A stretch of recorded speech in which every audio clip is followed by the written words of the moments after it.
Selanjutnya, pertanyaan yang kedua itu adalah salah satu contoh dari website perpustakaan digital, yaitu, nah ini yang tadi kita bahas ya, ini rata-rata menjawab yang D, www.research perpusnas, ya betul jawabannya yang D ya, research perpusnas.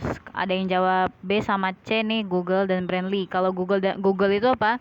Google itu mesin pencarian, kalau misalkan Brandly itu platform diskusi ya, jadi jawabannya adalah D.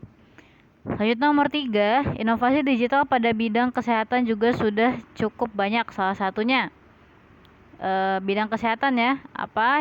Ini rata-rata menjawab A, alat bantu diagnosis ya. Betul, jawabannya alat bantu diagnosis ya. Ini ada yang jawab kelas virtual.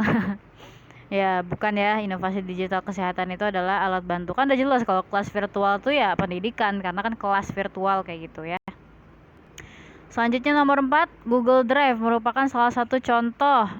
Jawabannya sini rata-rata cloud computing. Ya, betul ya. Jawabannya adalah B.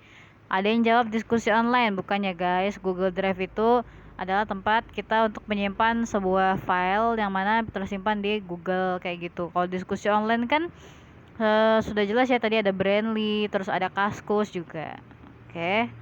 Sekarang nomor 5, ada virtual reality. Itu adalah menggunakan memungkinkan pengguna untuk berinteraksi dengan lingkungan berdimensi ya.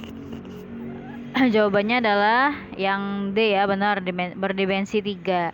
Jadi kalau VR atau virtual reality itu menggunakan kamera 3 dimensi, bukan, ini ada yang jawab 9 dimensi ya, terlalu besar.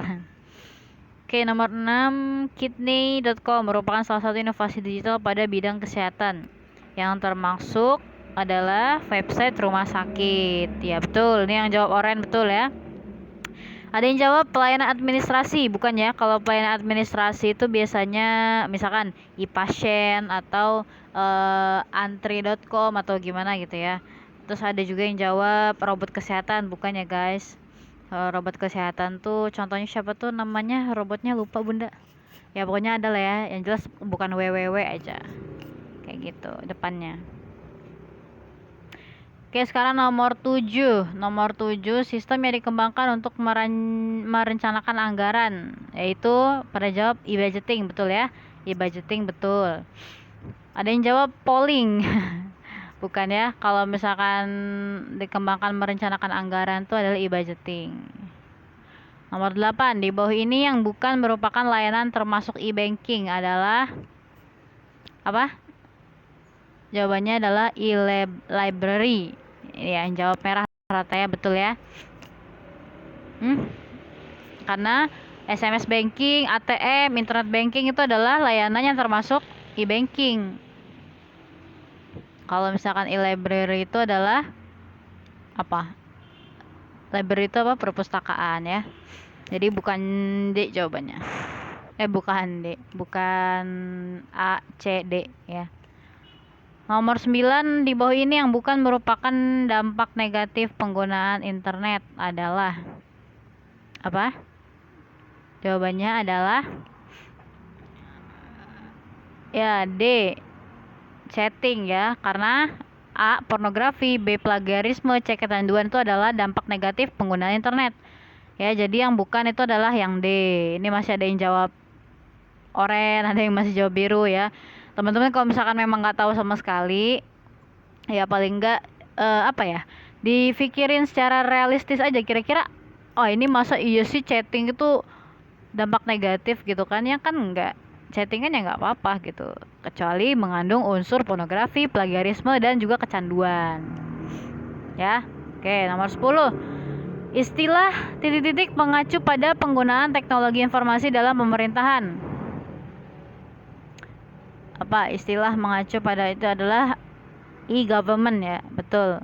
Nomor 10, e-government ya, bukan e-business. Ini ada yang jawab e-business. Kalau yang tahu bahasa Inggris pasti ngeh deh, karena government itu artinya apa? Pemerintahan kayak gitu ya. Nomor 11, Gojek, Grab, dan Uber merupakan contoh aplikasi apa? Ya, ini rata-rata jawabnya yang merah atau B, layanan jasa berbasis online. Betul ya? Ini ada yang jawab marketplace, bukan ya? Marketplace itu contohnya Shopee, Bukalapak, Tokopedia dan lain-lain, itu namanya marketplace.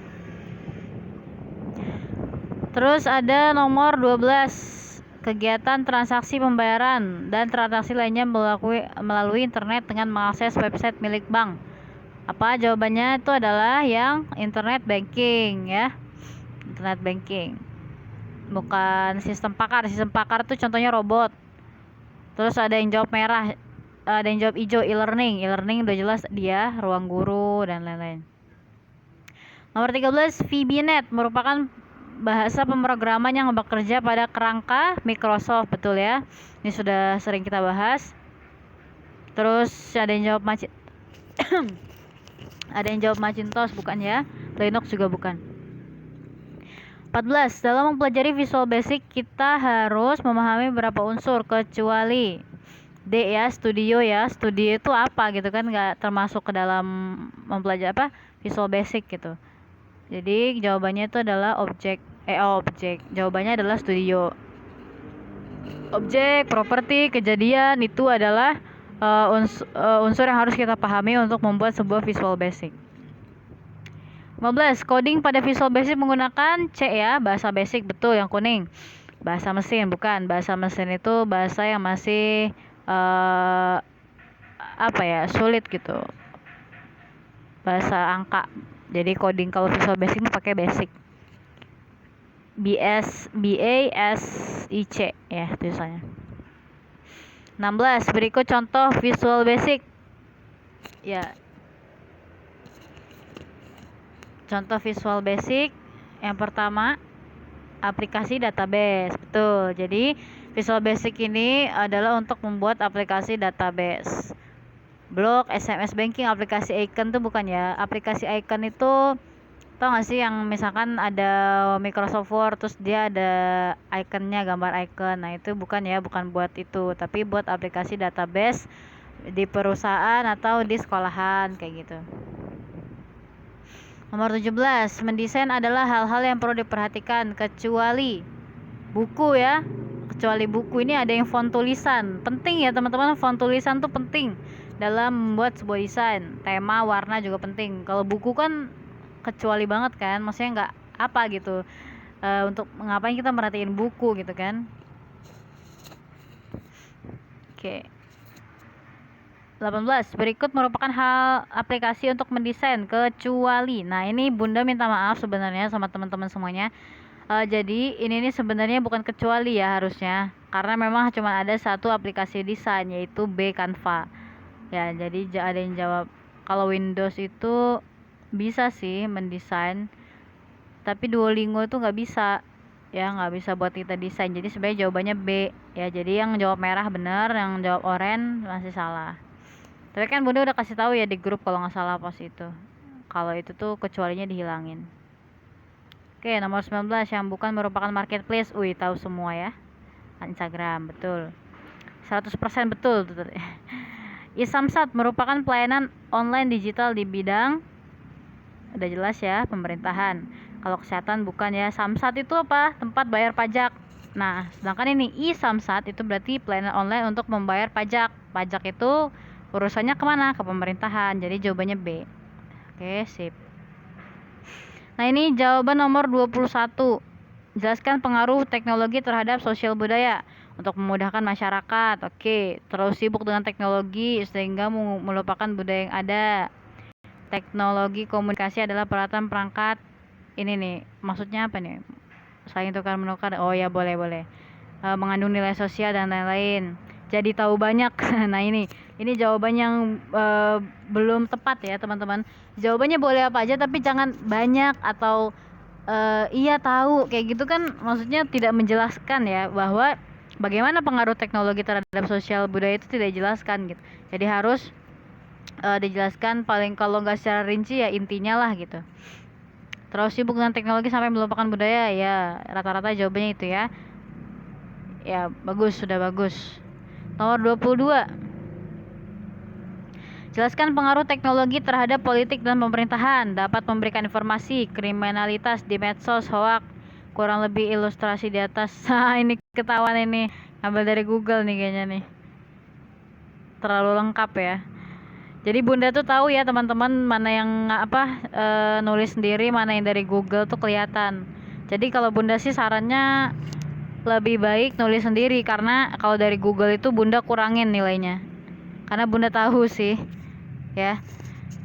Kalau emang mentok-mentok nggak tahu banget ya diisi sebisanya banget lah gitu ya. Kalau bener-bener aduh pusing pun apa nggak tahu ya diisi sebisanya aja. Ya, ini ada beberapa yang ngambil dari Google kelihatan. Tapi pada intinya jelaskan pengaruh teknologi terhadap politik dan pemerintahan. Ya sudah benar sih, meningkatkan hubungan diplomatik, ya betul.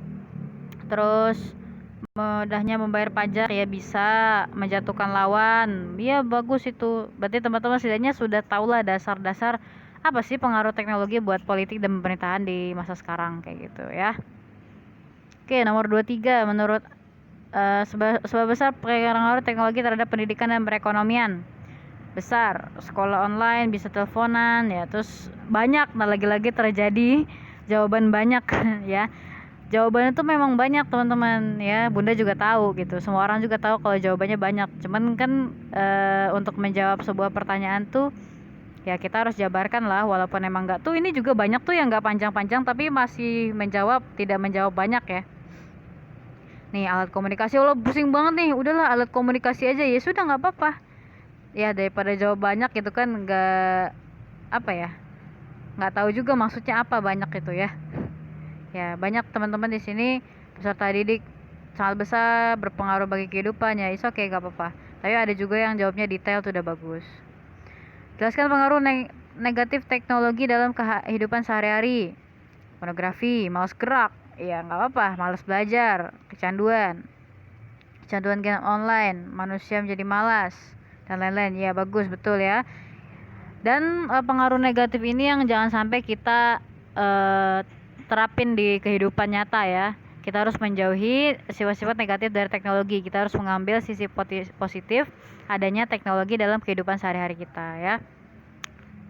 Oke, terus ada apa lagi? Lebih sering membuka sosial media dan kecanduan main game. Ya, ini jelaskan teknologi yang tadi ya. Alhamdulillah nggak ada jawaban banyak lagi. Ya, oke, nomor terakhir 25, pilih salah satu dan jelaskan cara membuatnya. Ya, jadi bunda tuh maksudnya pilih salah satu itu ya, misalkan mau buat desain logo silakan dijelaskan. Nah, ini banyak juga yang benar. Pilih tema, bikin font yang bagus dan lain-lain. Terus buka aplikasi Canva. Nah, sebenarnya kayak gini bener ya, buka aplikasi Canva lalu klik tulisan logo, kemudian pilih logo yang kalian mau, setelah itu klik ya, ini lengkap dan lain-lainnya banyak.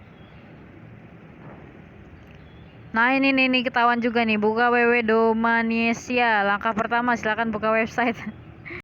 Ya, ini ketahuan juga nih ngeliat dari Google ya. Ini biasanya kayak gini bunda kurangi satu walaupun jawabannya benar. Jadi teman-teman jelasin aja, nggak apa-apa, jangan mager lah, itu kan ujian ya, masa ya mager ngetik juga gitu lagi ujian ya. Ya seadanya aja nih kayak gini tadi kan, nggak harus panjang-panjang kan. Buka aplikasi misalkan, terus pilih tadi, klik yang ada logonya, terus udah deh tinggal masuk gitu ya.